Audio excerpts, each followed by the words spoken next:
Welcome to the Totally Adequate podcast, produced by Quest Analytics. Here, we dive into the latest news, policies, and innovations in healthcare provider network management with industry leaders who are shaping the future of care. Our mission? To elevate community health across the nation through superior provider networks.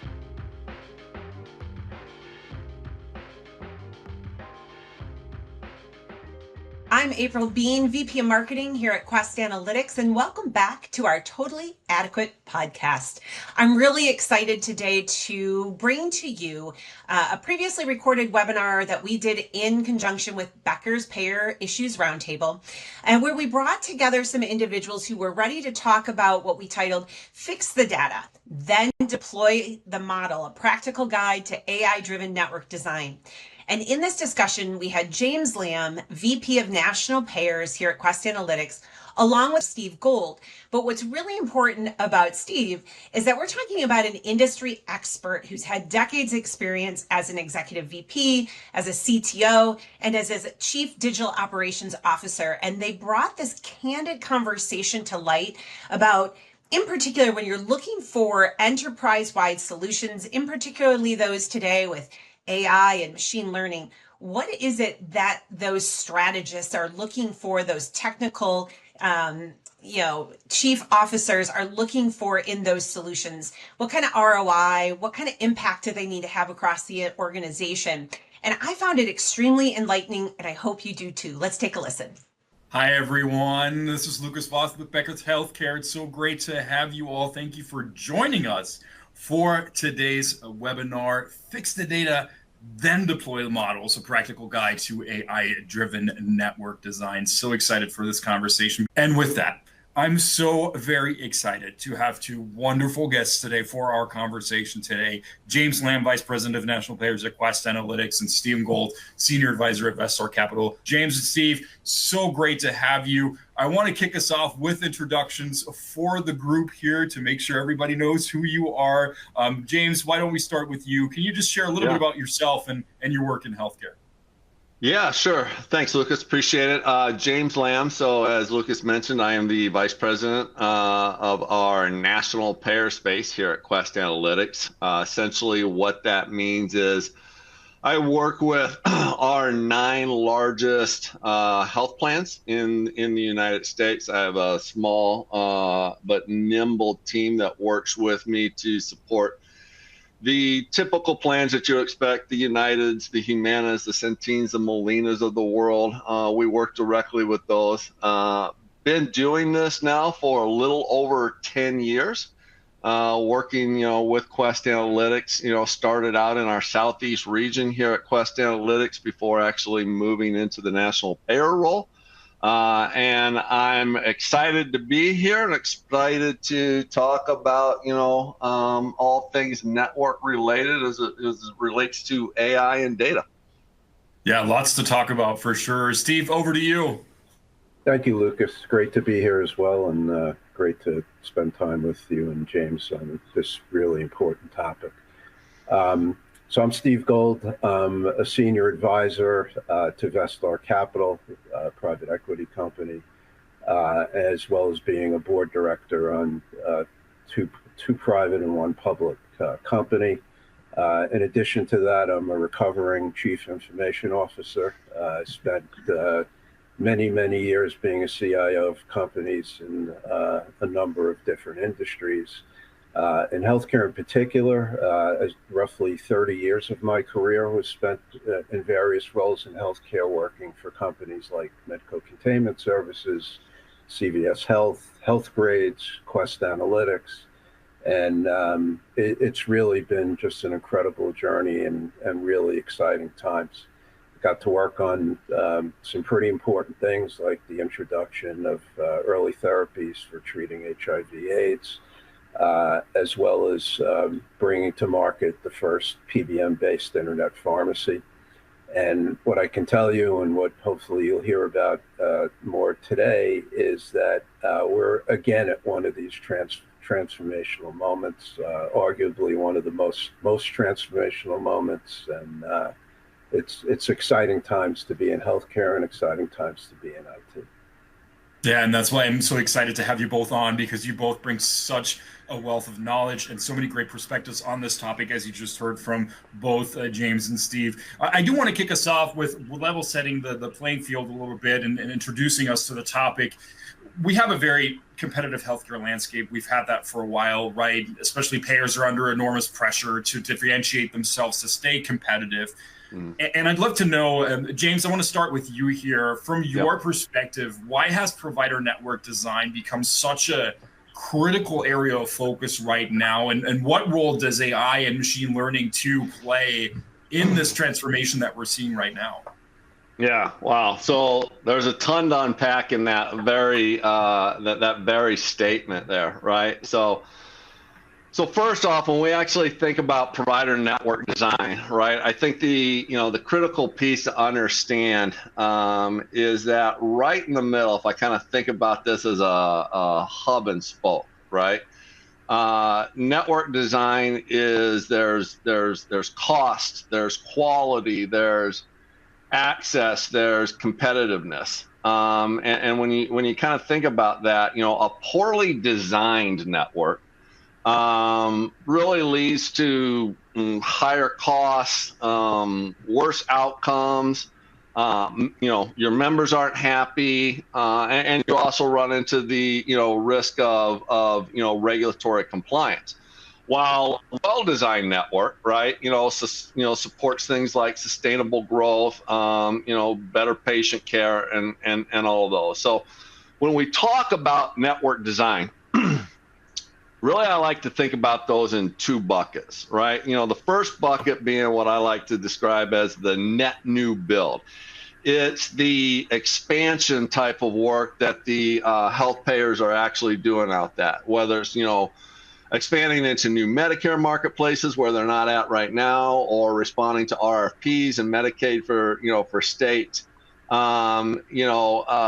There's that bucket, but then there's also the bucket of I have an existing network today, and really what I want to be able to do is I want to take that existing network and I want to make it a high performing network, or a better quality network, depending on demographics. So if I actually take those two and I actually start thinking about AI and machine learning, the first thing that I think about, especially in those where I'm going into a net new network and I don't know anything about it, there's all of this data that sits outside of my organization that I need access to, that's actually going to help me go out and design that network, right? Like, who else is already kind of in this space? What are some of the different providers that they're contracted with?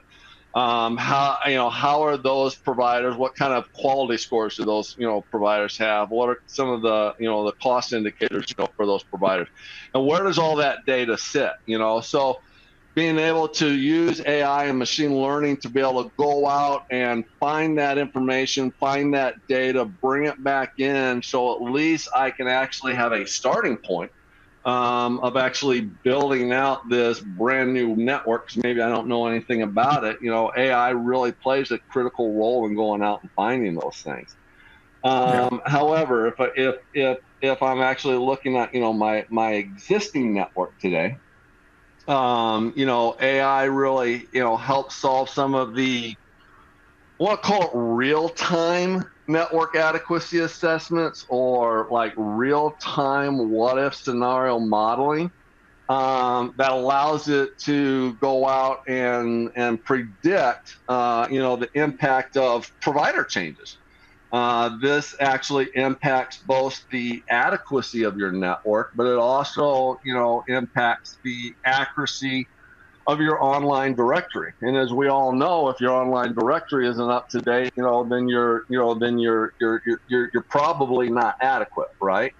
All of this is to say that essentially what this allows us to do is to go from where health plans are out there today doing periodical type of manual checks. This allows them to become more proactive and continuous, in ensuring that, the networks meet both regulatory standards, but more importantly, also kind of that diverse needs of their members. And that's where we really get into that differentiating, if you will. Yeah, it certainly, again, you mentioned the holistic impact it has on organizations itself. It's not just one piece, it's multiple pieces that it impacts. Steve, I'd love to come to you here as well, because again, you've seen your fair share of transformation, different technologies coming and going and introductions, etc. I'd love to know from you, especially on that role of AI and machine learning, right, in that transformation for payers. How are you seeing this? Yeah, if you kind of refer back to some of the examples that James gave, that's where they're showing up. So, as an example, things like cost control and value-based care, shifting away from just the cheapest to, a quality aspect as opposed to just the cost aspect. And the ability to analyze so much more information at such an accelerated pace just allows a more expedited and more thorough and more complete set of conclusions to be drawn. So a lot of the data was there before. It just became incredibly difficult to action it in a reasonable amount of time and a reasonable amount of cost. And now, with the right systems in place, the right capabilities in place, it can be done retrospectively. It can be done concurrently, as James was indicating. And the piece that I want to add to it is it could also be done prospectively. So you can have a network design that is meeting its goals. Who your high performance providers are, where there are opportunities to improve, whether it be based on performance or access. But you can now kind of take that cube, if you will, turn it on its side and say, well, what are the behaviors of patients that I'm seeing where there's unmet need, where you can enhance the network functionally to kind of anticipate where the puck is going. So I just see this as a massive accelerator of information that will fuel much faster and much higher quality decision. Yeah. I want to turn the Rubik's Cube, so to speak, the cube around a little bit, right? Because we know most leaders know of the benefits, right? They understand some of the things that you've mentioned, right? They know it holds promise, it brings certain advantages, especially digital and healthcare IT leaders, of course, they know this. But there's also a lot of hurdles like data quality, interoperability, workflow disruption, all of these elements, right? And Steve, in your experience, what are you seeing as some of the most common obstacles organizations face when they're trying to modernize their networks and really looking at those analytics that you've mentioned and looking at some of the data? What are some of those obstacles that you're seeing? Yeah, so this is absolutely the biggest rate limiter in an organization's ability of realizing, the benefits and the dream and the promise of the technology. At the top of the list, I have to put data quality and data availability. When I look back at my career a long time ago, systems were built and the data was what I would call what came out of the exhaust. It was an afterthought. So you built systems that met functional needs, and then somebody said, yeah, but I need some reporting. And it was always phase 2 or phase 3, and in many cases, those things never got done, let alone deal with any of the aspects of the quality of the information that was coming in.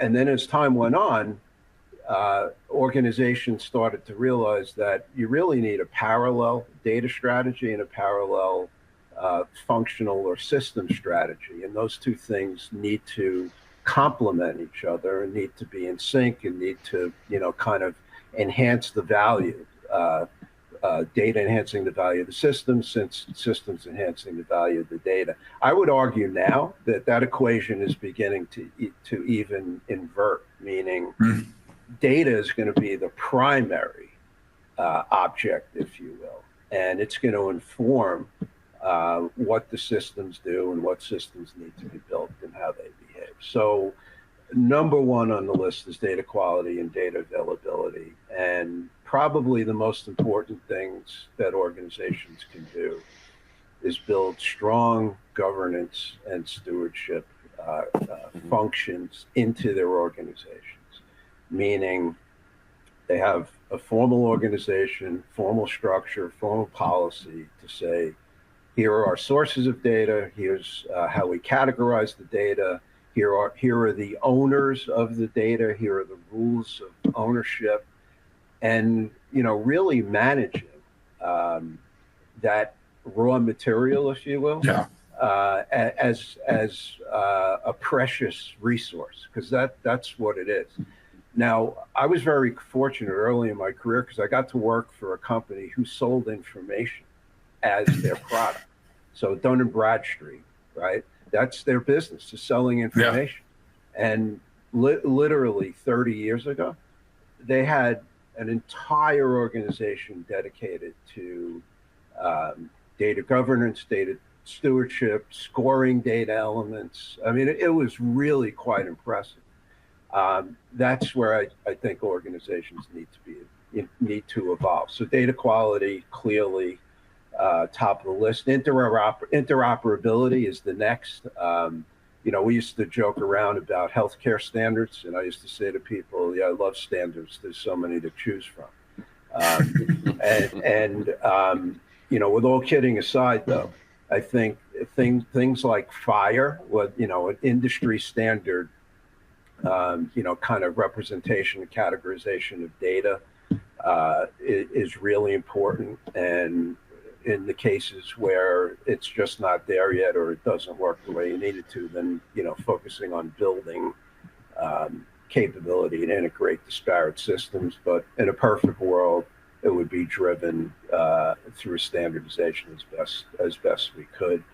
There's also resistance to change in an organization. Mm-hmm. Yes. So change management is an important aspect. And I think and this is not unique to AI. These are just, kind of good organizational management skills, bringing in your stakeholders, having them participate in the decision-making process, ensuring that the decision-making process and governance processes are transparent, and they understand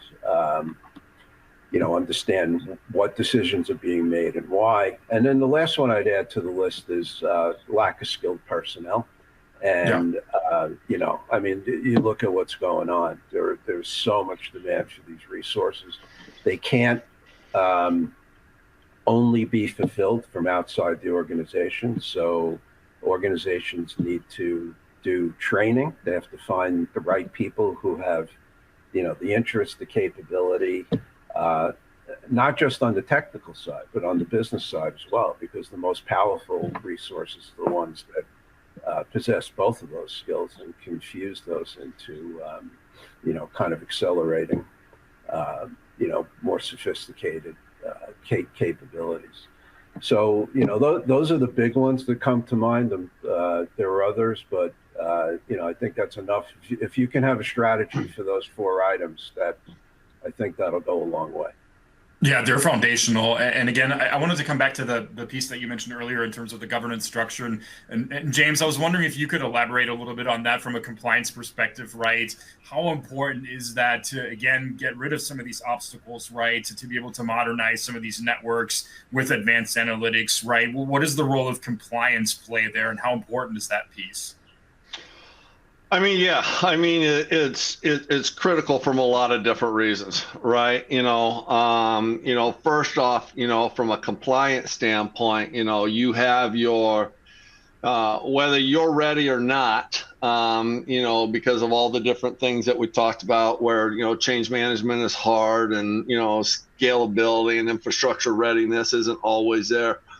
whether you're ready or not, compliance is a, mandatory, component of your networks on an ongoing basis, right? I mean, societal wants you reporting to them, the states want you reporting to them, CMS wants you reporting to them, and they're not going to wait, on your ability to send out the reports that are needed, or the data that they need in order to make sure that you are in compliance. So the ability to overcome those obstacles, really, requires a strategy. I think, Stephen used the word strategy, that aligns with the data and the technology and the people, to ensure that, it truly enhances the model that you're trying to accomplish.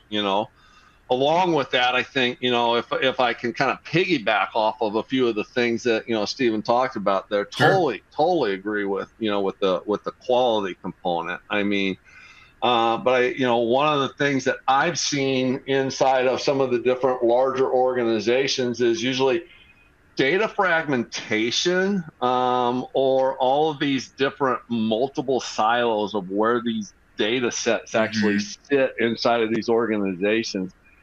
It's just hard to bring them together, right? I mean, if I want quality, it's sitting over here, but if I want claims data, it's sitting over here, and my accuracy data, which actually should be impacting my network data should be impacting my accuracy data, actually are in two different silos over there. So I think first and foremost, as an organization, before you do anything, you need to alleviate that data fragmentation and kind of bring it into a centralized, I like to call it, data of truth, data lake, call it whatever you want, and set some guidelines and some rules around, some of the outcomes, of what that needs to be and what that needs to look like as well too.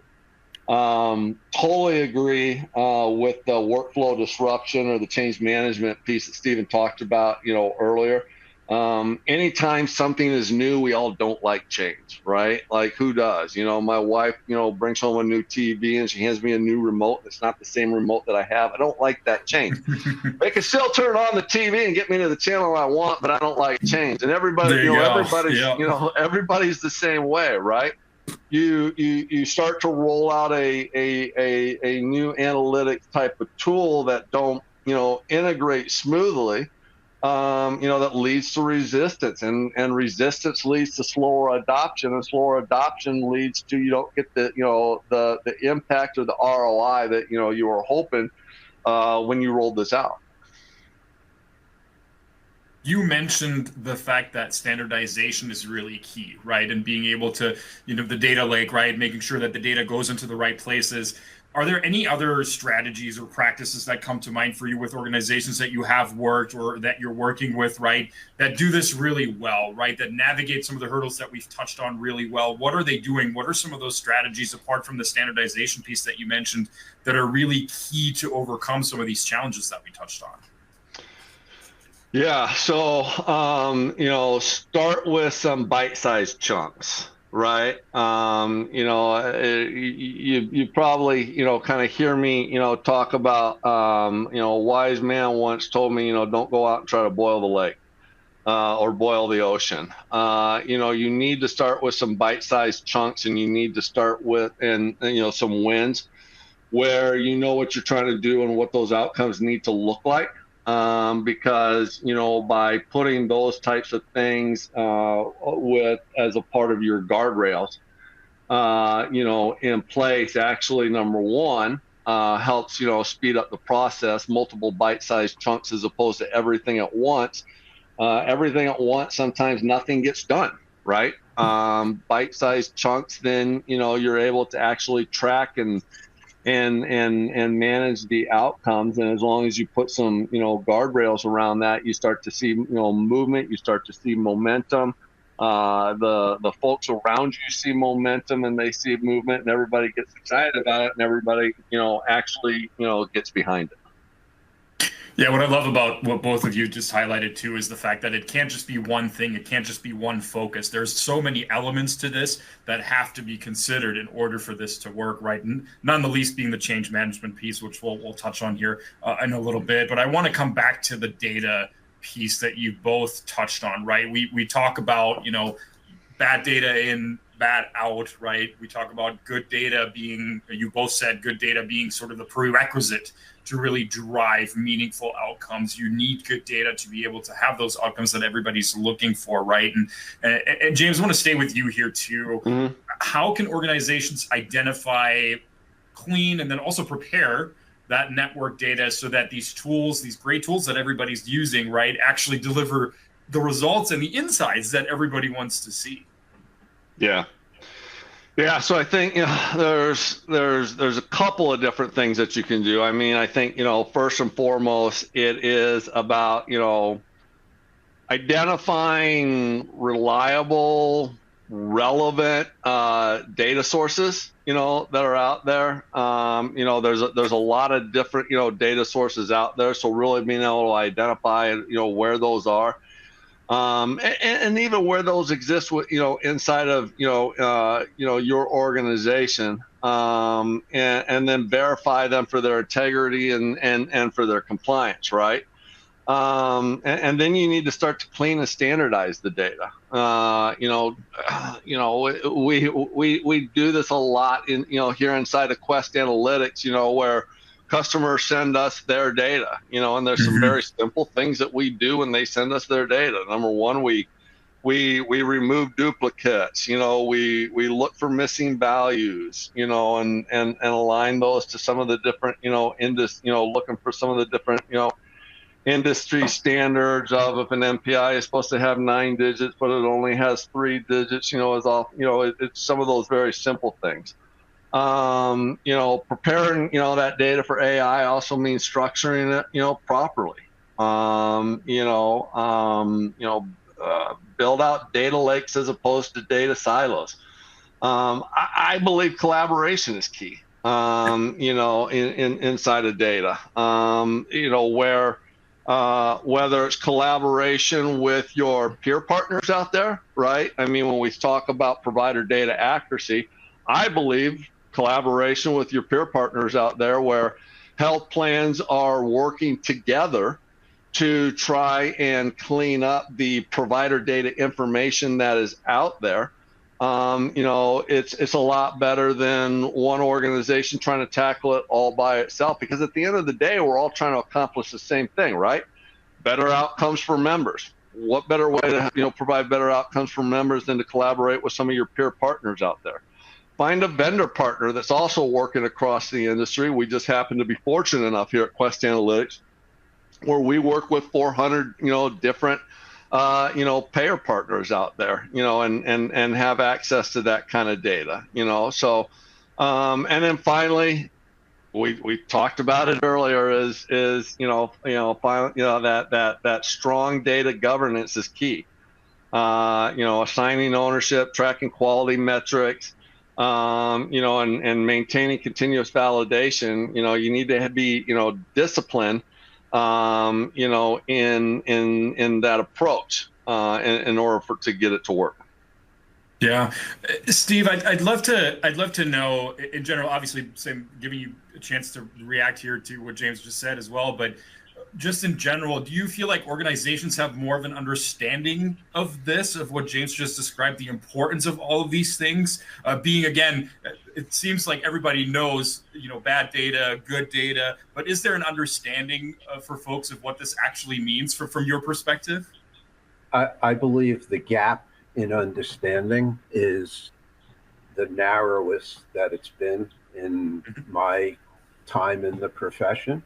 That doesn't mean it doesn't exist. But the first step to solving it is creating awareness and then creating commitment.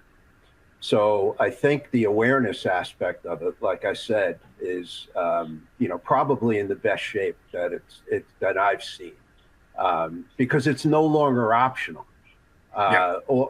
it's like we've all used the term garbage in, garbage out. This is Yeah. garbage in, garbage out, like, to the 12th power, because things just happen so quickly. So in terms of understanding, yes. In terms of implementing, I think the most important thing is what James said, is to get a formal governance and stewardship program in place. And then once that program is in place, using tools, as simple as this tool may be, and it's been around for a long time, but it's incredibly valuable. Using a tool like a RACI, if people are familiar with RACI tools, stands for, it's basically a grid for every task in a project or a program. Who is responsible, who is accountable, who needs to be consulted, and who needs to be informed. So everybody, it totally disambiguates what people's roles are. And once that RACI is established and everybody understands it, you may not agree with it, but it's, at some point you got to move on and say, we just agree to disagree. Somebody may think their role is they're responsible, and in reality, they just need to be consulted. I remember at CVS when we looked at pharmacy claims data, everybody used pharmacy claims data, and they used it for different things. But one person needs to own it, and they need to coordinate and be able to fulfill other people's appropriate use of that information. The second thing that I want to add to all of these discussions that we've been having that we haven't touched on yet is KPIs. So not only are you changing processes and changing the ownership and changing the administration and governance, you also need to change what the definitions of success are. And if those are defined up front, and again, pulling people into it and getting their involvement and commitment, when the outcomes of these exercises and programs are put in place and they're measured against these new KPIs that everyone had visibility to and everyone agreed to, or almost everyone agreed to, it's going to be really hard, to resist. I like using data, to drive an organization. I like to use facts to drive an organization. And if you put really good KPIs in place, I think it was John Adams said, facts are stubborn things, right? If something is factual, it's really hard to dispute it. So I think having upfront agreed upon irrefutable KPIs are really important to surround these data quality programs with. The pieces that you just mentioned, I think are really key because they also play into the element of change management that we discussed, right? If we have a clear case, if we have data to back it up, it's going to help leaders understand why we're doing that in itself. Steve, I wonder if you could elaborate a little bit on that too, right?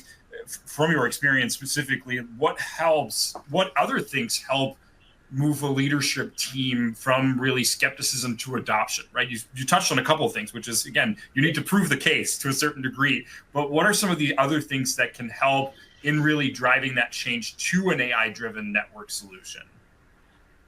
So, and I think we touched on a lot of these already, but I'm just going to kind of pull them all together. Yeah. So you have to involve your stakeholders. They need to be active participants. The process needs to be transparent. They need to understand not only what's being proposed, but why it's being proposed, and they need to have input into it. So kind of getting them involved in the beginning is really important. Having clearly stated, measurable, unambiguous goals are really important. Having clearly stated, unambiguous KPIs that measure the outcomes against those goals are really important. And then, as James said, we used to call them confidence builders. You don't go and build a gigantic system and then 2 years later unveil it for the first time. You do these things incrementally, and you do them incrementally to prove a hypothesis or disprove a hypothesis, to put some early points on the scoreboard, and to build confidence with some of the people who may be skeptical. And again, if you have really solid metrics and they are irrefutable, it is very difficult to argue. That argument becomes emotional. It's not a fact-based. It's not a fact-based argument. So that's what I would do. It's the foundational pieces that we touched on really then in turn enable a productive conversation, right? If we have the compliance in place, if we have the data-driven approach in place, and then also if we have the governance in place, right, that keeps everybody in line, the foundational element of this will then in turn drive a positive conversation around AI and around implication of these tools, et cetera. James, anything to add here from a change management perspective? I mean, Stephen nailed it on the head. I mean, I'll just reiterate a couple of things. I mean, some of the things that I'm seeing right now, especially in my conversations with, some of the, chief IT officers, chief information officers inside of some of these organizations, I think, one of the things that they take a look at is, vendor consolidation, right? So I mean, when we talk about, risks and costs, and things of that nature, before you even show me ROI, is there an opportunity to direct offset costs, with some of the tools that are in place today that allows me to consolidate vendors and go from 500 vendors down to 5. I'm making that up, right? But does the technology allow me to do some of those types of things? I think Stephen was right. Demonstrating clear, measurable value is important. Start with those small pilot projects that deliver some of those really quick, visible wins that builds confidence, that builds inside of everybody. Again, I'll go back to my comment that I made earlier. Don't boil the ocean, right? And then transparency. I agree with what Stephen was saying. Make sure everybody knows what the what we're trying to accomplish here. Make sure that we're transparent about it. And make sure that we've got, cross-functional collaboration, amongst everybody inside of the organization. And I think that's really an underrated factor is the transparency piece, the why behind the project. Mm-hmm. Why is this project being launched? Why are we doing this? If teams don't understand the why behind something, it's speaking for myself, it's highly unlikely they're going to adapt and they're going to try to use a given tool if they don't understand the why behind it, which is so incredibly key, as you've both outlined. I want to take us to the future a little bit and look ahead to next year. And I certainly want to know what you're excited about too, because there is a lot of excitement, a lot of exciting things that are happening. James, looking ahead to next year, what are some of the tools and practices that you think will really shape this space, will help shape health plan IT leaders create more resiliency, more security, but then also a more member-centric provider network? What are you seeing and what are you excited about? Yeah, I mean, there is definitely a lot to be excited about as we start to look towards 2026. I mean, here at Quest Analytics, we're already starting to embed AI and machine learning into some of our different accuracy tools, to help, direct better online directories. And, when you talk about, direct impact on member experience, I don't think that there's anything more important, than that type of work. But when you really start to talk about where do you take that next, right? Like you've built AI into the accuracy, components. By simply being able to say, well, we know a provider is no longer there. Can that same AI tool that's actually embedded in your accuracy tool then actually communicate with your network and your network design team that is part of the compliance piece, back to the CMS and the societal, and inform them in real time, of a change so that can actually get updated, see if it actually creates a gap somewhere inside of your network.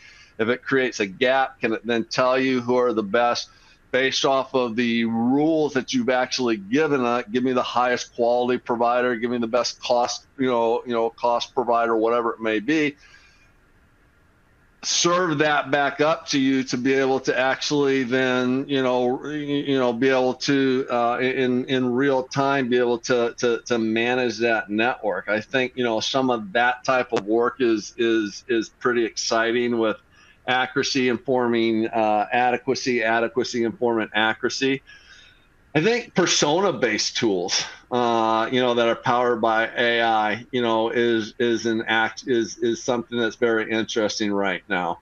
And what I mean by that is, obviously, as we know, inside of these very large organizations, there's different, layers of, VPs and SVPs and directors and whatnot. And depending on the platform that I'm utilizing or what I'm doing as I log into that platform, AI is actually informing me based off of my persona on the network health in real time, based off of my role inside of that organization, right?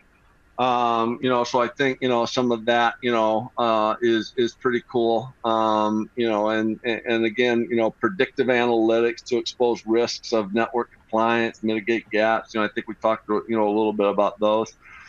So yeah, there's a lot to be excited about in 2026. Yes, and it's so fast evolving as well. I think that's the key thing. Oh my gosh! By next week, there'll probably be something else that we're excited about as well. Steve, same thing for you. What are you excited about? What are some of those tools, those practices that will help IT leaders really create that better experience, member-centric provider networks? What are you excited about? Yeah, I think, again, if you go back to the stratification that I used at the beginning of the session, that we spoke about retrospective, concurrent, and prospective. I think 26, you're going to see more prospective capability, so predictive analytics and risk management, that where basically you have analysts doing what-if scenarios against the network. And it could be something as simple as, what happens if we got hit with an influx of influenza, and it really started to stress the provider network. What would it do, and what could we do to kind of contain that, as an example? So I think kind of predictive analytics, risk stratification, and risk mitigation, I think are exciting to me. The other thing that I think is going to emerge, and maybe it's later than 26, but with all these wearables, all the tech that the patients are wearing, kind of gathering that information and kind of combining what's going on with the network and what the patients are doing holistically, and what's the relationship between those things, and how do you, as James said, create a more personalized experience, not only for the analysts, but also, for the end customer, because it's going to, continue to, we spoke about, quality versus cost. The other shift is, consumer-based medicine. More and more of the burden is being placed on the consumer. So I think we're going to have to continue to invest in things that improve the experience for the consumer.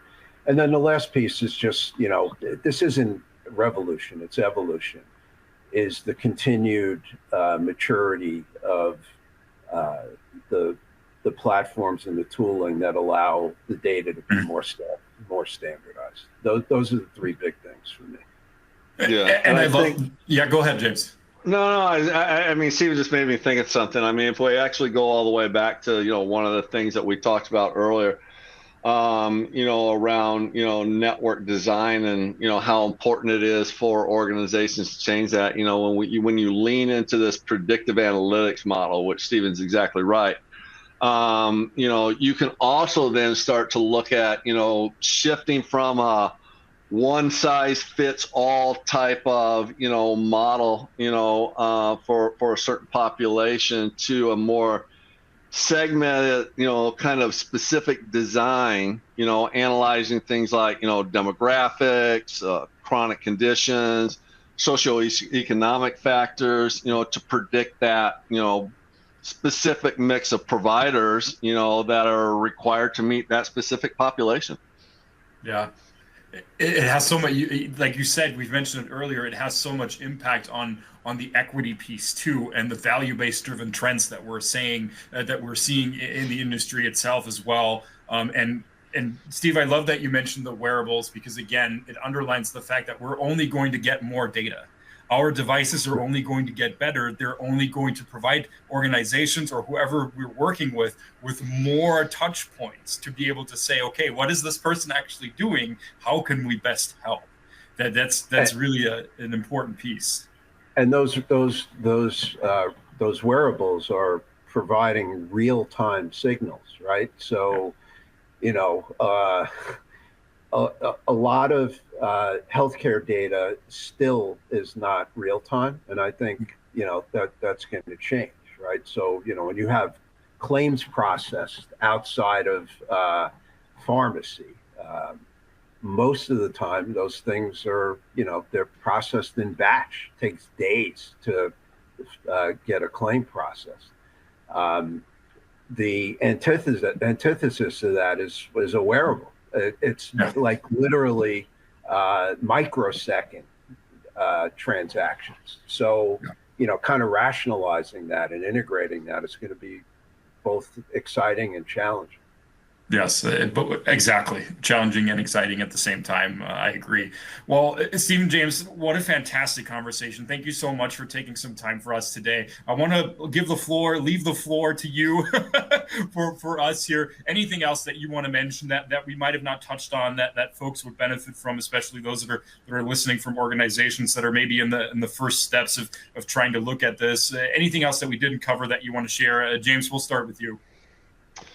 No, I mean, I think we covered the majority of it. It's be thoughtful about what you're going to do, be transparent about what you're going to do, and take those bite-sized chunks and go ahead and take your wins, because wins are important. And just know that you're not in this alone. So collaboration is key. Collaboration is always welcome. And it's probably strongly encouraged. Yeah, partnerships we didn't even touch on it that much, but partnerships in this space are crucial, especially around data. Steve, over to you. Anything else that you want to add that we might have not touched on? Something we touched on, but just maybe a double click on it is around, this investment in governance and stewardship. And I know I sound like a broken record, but there literally is nothing more important. And the key is going to be, to convince leadership that these investments need to be made. And the first reaction is going to be, well, what's the benefit? What's the return? Yeah. And, it's as you said, Lucas, it's an enabling capability. It's not in and of itself, it doesn't provide a return. So we have to create analogs that get decision makers to understand that this in and of itself independently may not have an ROI, but what it does, it's a prerequisite for everything else. And it reminds me of, the cartoon you used to see on LinkedIn every once in a while, where it was a CFO and a CEO talking about training. And the CFO says, what happens if we spend all this money on training and people leave, right? So that, I mean, it's a valid perspective. And then the CEO says, what happens if we don't train them and they stay? Yeah, it's a good Which point. is, which is the more important piece. And the same thing applies here. Like you can't not do this. Any support that you can get across the organization to get that message delivered consistently to help accelerate and strengthen the investment in governance and stewardship, I think, is critical. Yeah, the common consensus is you're already behind if you're not doing it right now. That's what we're seeing from a Becker's perspective as well. Sure. What we're hearing at our events from folks, right? If you're not doing it now, you're most likely already behind from an organizational perspective. We did get quite a few questions in for you folks. I want to switch over to the Q&A part of our conversation here. Again, James and Steve, thank you so much for taking some time for us here. I do want to grab a couple of these questions for you here. One is, we've already touched a little bit on this, the change management piece and the importance of it. And maybe, Steve, this might be one for you too. Just from your perspective and your experience as well, how do you recommend getting leadership approvals? And then the second part of this, which I think is very, very important, more presentation of research, right? So we touched on the data piece, have KPIs, have data. Is then the presentation of research the key to really getting leadership approvals for all of this? Yeah, so I go back to a principle I tried to use when I had to sell a tough decision.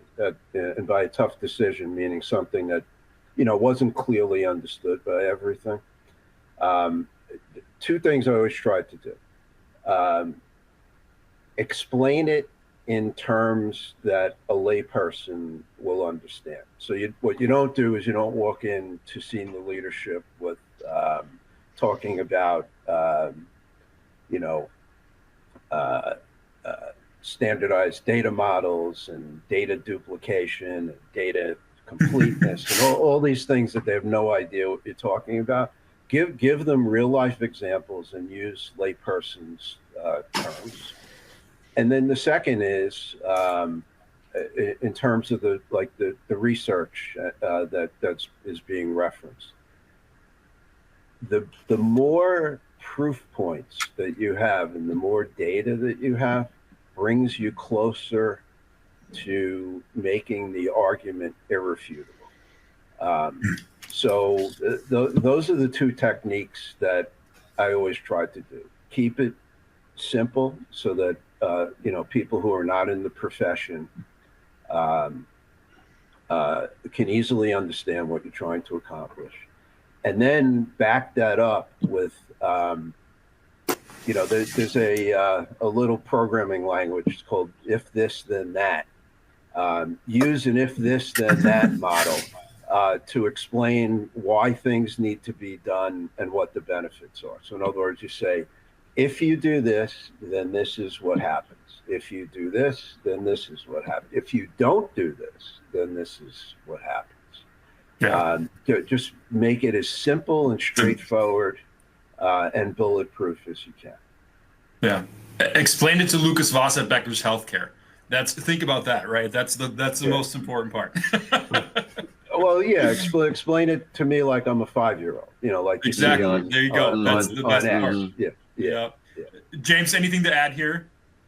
No, I everything that Steven said was spot on. I mean, I always call it, as you walk into that room with that senior leadership, what does that mean? What does this mean to me? What does this mean to us? Right? I mean, people are very, the first thing that they want to understand is how does this affect me? Right? So keep it very simple. What does this mean to me? What does this mean to us? And then, Stephen used one of my favorite phrases, explain it like, everybody in the room is a 5-year-old so that they get it. And, what are our outcomes that we should get from it? Yeah, that's really, really key. Lucas, I also wanted to one other thing that James had said earlier that I think is really appropriate. Give an example here, really appropriate in this part of the discussion. So James gave an example earlier where it sounded like the IT person wanted to know about vendor consolidation as a prerequisite to solving an important business problem. My personal opinion is that's partisanship, and that's not helpful. So the organization should also figure out ways of kind of solving and short-circuiting those types of problems. So as an example, if a CIO or CTO or whoever says, I don't have the money to do this, what I would do is I would then work with the business sponsor to say, as part of the ROI we're going to build, we're going to move money from the return to fund the unfunded IT work. And what that does is it kind of, makes that problem, that partisan problem, go away. So kind of dealing with some of the partisanship or obstacles that internally, before it even gets to, a leadership decision. There's ways to solve all these problems. Like both of you said, people have a tendency to want to know what's in it for them. And really the better question is what's in it for all of us, what's in it for our customers. Absolutely. James, a question for you here that might be best for you. There's a question on if you've used this specific model. I'm assuming it refers to the AI-driven network piece here. Have you evaluated its use in making staffing decisions and to anticipate those needs in the short and long term? So this goes a little bit beyond, right? More use cases. We'll turn it over to you, James, here. So have I used AI? I mean, for my specific staffing, issues, the answer to that is no. Is the utilization of AI inside of some of these different models being talked about as far as, what does that mean towards FTE and headcount? The answer is yeah, absolutely. I mean, that's something that's always talked about, right? I mean, so if you're going to put a model in place that is actually, more closer to, real time and can actually, work to be able to do, what if scenarios and all of this work that would typically take, 5 to 10 FTEs inside of an organization. I mean, yeah, that's definitely a conversation that's coming up with the business owners and the C-suites that you're talking about, because that's going to directly impact, the ROI. Yeah, absolutely. Steve, same question for you, right? Is it, have you evaluated, is it making a difference in terms of making staffing decisions and also more importantly, I think too, from a data perspective, anticipating needs in short and long-term perspectives? Yeah, so I believe it is. I've seen more of the examples on the development side of building systems like this. So, the coding. What I've seen on the business side initially, and again, these are early days, these are ways to fulfill unmet need. So there is always more demand than there is supply of IT-dependent capabilities. So you always have a backlog. And what I've seen done in a number of instances are the initial commitments being driven to productivity that would drive down the backlog, that would deliver capabilities that have not been able to be delivered. And then the ROI is driven off acceleration of capabilities being delivered that weren't previously delivered. And if they can't commit to the ROI, then they come off the list. So either way, it's good. You're either pruning the list or you're accelerating good things that we haven't been able to get to.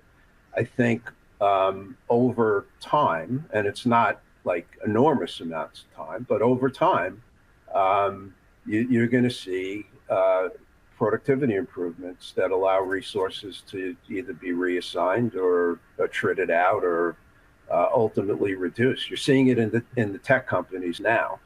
I think anyone who doesn't agree with it, I think that's going to become increasingly more difficult to defend. So I would start slow and manage expectations, but be prepared for the consequences of the opportunities from productivity improvement. Yeah, absolutely, especially long term, which is so incredibly key. Yeah. Well, Steve and James, thank you so much. We've already gotten a request for a part 2 for our conversation today to talk about data governance buy-in from leadership. So we'll definitely have to come back together to do part 2. And I hope our audience will join us again for part 2. James and Steve, again, thank you so much for this fantastic conversation. I want to thank Quest Analytics for hosting us today, for sponsoring today's webinar, bringing us together. And again, to our audience, thank you so much for joining us and spending some time with us. And I hope you have a wonderful rest of your day. Thank you. Well, like our moderator, Luke Voss, said, you can't get any better on a webinar than actually having the audience ask if there was going to be a part 2 to this conversation, really talking about how do you sell an enterprise-wide solution like that to the chief executive officers, the strategist officers, like how do you get the buy-in across your organization? So as you think about all the information you took out of this, let us know if you'd like a part 2, because we'd love to bring it to you. Just as a recap, some of the things that were really important that I thought were brought out in this conversation is that the new network is imperative. And what does that mean? It just means that a poorly designed network leads to higher costs, worse outcomes, and unhappy members. So you need to have a really well-designed network that supports sustainable growth and better care. Some of the biggest hurdles are data quality and governance. I know Steve really brought home the importance of having data governance departments or individuals who are looking at that, especially when you're looking at solutions that involve machine learning and AI. One of the things James really stressed was that you got to do this in edible bites. You got to have a strategy where you start small, you measure success, build trust across your organization, and then make the next step. Don't try and boil the ocean, as he said, or take it all on at once. And lastly, you want things to be predictive, personalized, and in real time. Nothing's worse than stale data. And obviously, the better the data going in, the better the solution's going to be coming out. So I'll finish on the note that James says you need to be thoughtful, you need to be transparent, and again, you got to collaborate across the organization. Once again, thanks for tuning in for the Totally Adequate podcast. We know you have lots of choices that you can choose from among all the podcasts that are out there. We're glad you chose to join us here today. Remember to give us some feedback. We'd like to take that information and apply it to make the Totally Adequate podcast better. So again, thanks for watching. I'd like to thank also our video producer, Sophia Timmermeyer, for all her work on this episode, and thank all of you again for listening. Thank you for tuning in to this episode of the Totally Adequate podcast. If you enjoyed it, we'd appreciate it if you could rate us on Spotify or leave a review on your preferred podcast platform. Your feedback helps us grow and bring you even better content. We also invite you to send us any comments or topic ideas by emailing us at thetotallyadequatepodcast@questanalytics.com. The Totally Adequate podcast is produced by Fowler House Films and Quest Analytics. Thank you for listening.